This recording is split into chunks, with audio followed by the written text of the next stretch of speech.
Well, first things first, Scott, congratulations. It's a win in the SL Classico. 2-1 over Maidenhead United at home. What are your thoughts and feelings on a brilliant win? Yeah, no, I'm absolutely relieved. I think it's a fantastic day. There's 1,770 people, I think. Credit to the Maidenhead fans as well that came along, made it a good atmosphere. But I thought our fans were absolutely brilliant. And to share that moment with them at the end, have a little song with them as well, it's special. That's the reason why you play football. Well, it's the reason why I play football anyway. I know that. I think those are the sorts of things that really mean a lot. We've had a tough week. We had 9 players ill on Tuesday. We had to cancel training because they've had the flu. And you think, not this week, please. But the lads have got through it, and you probably hear my throat as well. So I'm just sort of recovering now as well. Trenty, Alex, in terms of the staff, weren't here on Thursday night. A few of the boys weren't as well. So it's been a tricky week, but I'm just glad we've come out the other side of it and got the win. Yeah, I think before we start talking about the match itself, I think the biggest talking point today has been the weather conditions. Just talk us about how difficult it is to sort of gauge the sort of direction that the ball is going when the wind is so violent. Yeah, it was actually more difficult with the wind for some reason, because when they're putting balls back into our final third, or our defensive third, their final third, it was one of those ones where you're expecting it to go over your head, and sometimes you're running and you're thinking, where's the ball? And it just stops. So it was really, really tricky. It was actually easier playing against the wind. I think both sides, I think we were better in the first half. I thought they were slightly better maybe in the second half, probably until the last 10-15 minutes when I thought we came back into it. So it wasn't a spectacle by any means, but I think we were pretty comfortable. I thought we defended really well. Just sort of one moment, lapse in concentration, that we've lost someone at the back post, but a win's a win in the cup. It doesn't matter how it looks. People will read the paper tomorrow and see that it says Slough 1-2-1, and we've got to be delighted with that. Obviously, a National League club coming here. I did a little bit of research this morning, and I looked at Ebbsfleet, Grimsby, Yeovil that are now in the National League, Braintree that are now in the National League, Maidenhead are here. We're unbeaten. We've won games and we've drawn a couple. So you look at all those teams that have come here from a high league. I don't care about National League clubs coming here, and that's not disrespectful.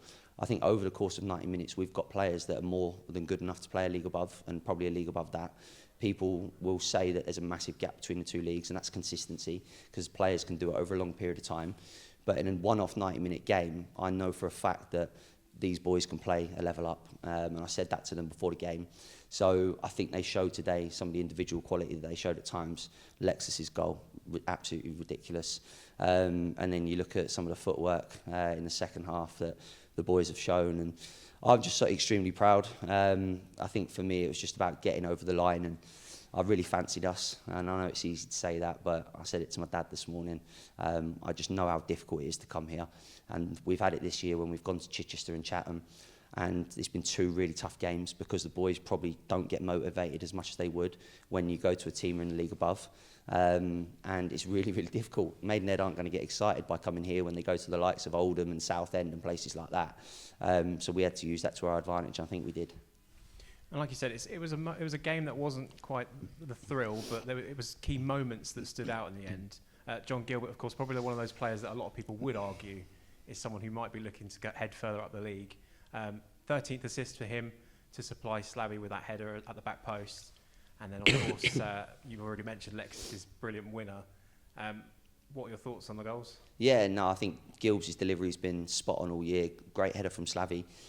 Slavy's far better in the air than I ever realised. I think last year he scored a great header against Hampton. Was it Hampton? But in open play and that, he really does compete. And he's aggressive. He times his jump really well. And he's obviously taken the goal extremely well at the back post. He's found a little bit of space. And then Lexus's goal is ridiculous. It's something that I could only dream of. I don't think I've ever beat a man in my life. But to find the finish as well, it was a great finish off the post. And it's those moments that really do give you that belief that you've got a team that have got undoubted ability at times. And like I said, it's just finding that consistency. The difference between today and Welling probably wasn't actually that much. We had loads of shots in the Welling game, and we got a little bit of stick online that we weren't good enough, and it was a poor performance. It was miles away from a poor performance.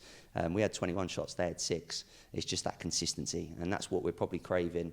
At home, we've got it. I think that's 20 wins now, out of a possible 36. and you look at that and you think that's some going. I think we've drawn 14 and lost 2. So coming here is tough, and I'm extremely proud that we've made it that. But I don't want us to feel like we're spoiling people with that. It needs to be something that people realise at times it will be difficult. We are going to lose games of football, but it will never be for the want of trying. I think you know that with the group that we've got, the players that we've recruited, they'll run for brick walls for this football club, and you can see that every single week. Into the 4th round now as well. It kind of opens up at this point, doesn't it? You can play anyone now. Is there anyone in particular you have in mind, or just as long as it's at home? Yeah, a home draw would be nice again. A really good gate for the club. I think that's the important thing as well. I think there's a lot of people that put a lot of hours into this club, and it just makes their life easier when you get a little bit of finance back into the place with a great crowd. So credit to everyone for turning up, and obviously the prize money, which will be good. I know some of it's going towards our Christmas do tomorrow at Winter Wonderland. So yeah, thanks Ash, Tristan, Simon, the board. We'll definitely be having a bit of that. So we had a little added bonus today that if we did get a win, there's a couple of extra pound going in the kitty, so that'll be spent well tomorrow. But it allows us to go enjoy our Christmas do as well. We work so hard, sort of Tuesday, Thursday, Saturdays, that we can sort of let our hair down tomorrow and go and enjoy a day with the boys. Phones will be off, and just build that togetherness that we've got. I think the togetherness here is extra special. I think people know that even from the outside looking in, people know what a tight group we've got, but tomorrow will only benefit us, I'm sure. Just to finish off then, it's not the end of our cup efforts. I mean, in less than 5 days' time, we'll be playing, hopefully, in the Berks and Bucks County Cup. What are your thoughts already looking to that game? Because as you mentioned, there's been some illness through the squad, a couple more players still to come back in from injuries. Johnny Goddard, of course, came on today, played a few minutes. Is that looking to build him up now with minutes in his legs? Yeah, we've got a lot of players that probably need minutes. You look at the strength in depth that we had today on the bench compared to last week. Felt spoiled today, to be honest, when I looked at the bench. It's difficult to try and get them all on. You don't want to make too many changes when you feel comfortable in a game. But we'll definitely go there with a strong side. It's not going to be the same team that played today. It'll be probably the ones that haven't played, plus some EDS players. But yeah, for us, I think it's one of those games that it's not our priority, but we definitely want to win. So we're not going to go and send a team of EDS players. We'll have some first team players that will be there. So yeah, I think it's like you say, that wasn't a focus of ours, but we know that getting to the final of the Bucks and Bucks, if it's here in the summer, we'll bring in a good crowd. It's always a good day, and we want to win as many silverware or many bits of silverware as we can.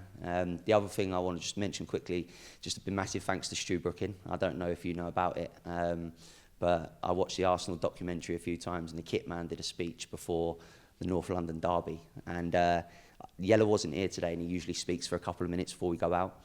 So I thought, what can I do? So I brought Stu Brooking into the change room today, and he spoke about the importance of today's game. We've got it on video, so hopefully we'll share it. But yeah, massive thanks to him. He played a part in it, and I know that he was delighted to be able to do it. So no, delighted for the supporters. Huge win. And hopefully we can now kick on in the league and build on what we've done so far. Excellent. Thanks, Scott. And yeah, again, congratulations for the win today. And we'll see you on Tuesday for the Cheers, Bucks Cup. Thanks very much.